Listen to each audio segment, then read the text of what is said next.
नमस्कार, मेरा नाम है अरुण सिंह और इस वक्त मैं एक क्रिप्टो माइनिंग फार्म में खड़ा हूं। अगर आप क्रिप्टो की दुनिया से रूबरू नहीं हैं और क्रिप्टो ब्लॉकचेन सुन के थोड़े कंफ्यूज हो जाते हैं, चिंता मत कीजिए, ये तो समझाएंगे ही। शुरुआत में फटाफट बता देता हूं ब्लॉकचेन और क्रिप्टो का क्या कनेक्शन है। तो देखिए, क्रिप्टो की जो दुनिया है उसका आधार है ब्लॉकचेन, यानी एक ऐसा पब्लिक लेजर सिस्टम जिसमें ब्लॉक्स में डेटा सेव हो रहा है और ये डिसेंट्रलाइज सिस्टम है। किसी एक शख्स का इस पर कोई हक नहीं है। दुनिया भर की जो सिस्टम्स हैं, दुनिया भर के जो उस ब्लॉकचेन के पार्टनर्स हैं वो उसे रन कर रहे हैं।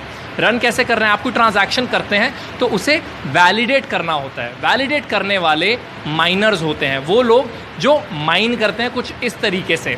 वैलिडेशन ट्रांजैक्शन की होती है कॉम्प्लेक्स एल्गोरिथमिक प्रॉब्लम को सॉल्व करते हुए। ह्यूमन ब्रेन तो कर सकता है, लेकिन जब वो प्रॉब्लम्स और कॉम्प्लेक्स होती जाती हैं तो इन तरह की मशीनों की ज़रूरत पड़ती है और इसीलिए इस तरीके का माइनिंग फार्म इंस्टॉल करना पड़ता है। इस वक्त हम रोहतक में हैं। रोहतक का एक पालिका बाज़ार है, बड़ा ही बिजी बाज़ार है। उसके पास हुडा कॉम्प्लेक्स मार्केट है जहाँ पर ये एक इतना बड़ा माइनिंग फार्म लगा हुआ है। GPUs यानी ग्राफिक प्रोसेसिंग जो यूनिट है 300 से ज़्यादा लगे हुए हैं। एक जो रिग है वो उसमें होता क्या क्या है वो आपको आइए क्लोजली दिखा देते हैं। तो ये हुआ मदरबोर्ड है, ये इंटरनेट का कनेक्शन यहाँ आ रहा है। पेन ड्राइव के ज़रिए ऑपरेटिंग सिस्टम जो है वो ऐड किया गया है। पीछे आप देख रहे हैं प्रोसेसर है, एक फ़ैन लगा हुआ है और ये साथ में बगल में यहाँ से पावर सप्लाई आ रही है। इसके ऊपर जो आप देख रहे हैं ये GPUs हैं, अलग अलग कंपनीज़ के GPUs यहाँ पर इंस्टॉल्ड हैं और इस पूरी माइनिंग फार्म में 300 से ज़्यादा GPUs हैं। इस वक्त जब मैं बात कर रहा हूँ थोड़ा पसीने भी आ रहे हैं, गर्मी लग रही है क्योंकि बहुत ज़्यादा हीट प्रोड्यूस हो रही है और हीट प्रोडक्शन का मतलब इलेक्ट्रिसिटी भी बहुत खाई जा रही है। तो इलेक्ट्रिसिटी का जहाँ तक सवाल है तो इस पूरे माइनिंग फार्म का लगभग 3 लाख रुपए का एक महीने का इलेक्ट्रिसिटी का बिल आता है।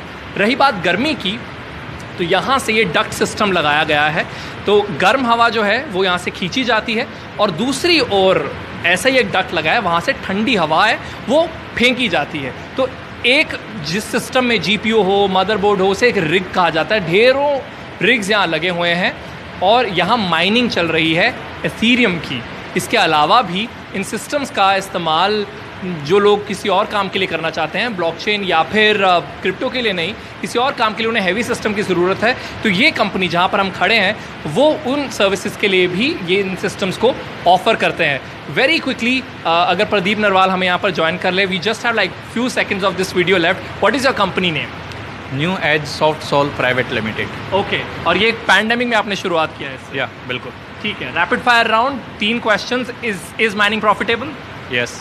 Okay, and can one start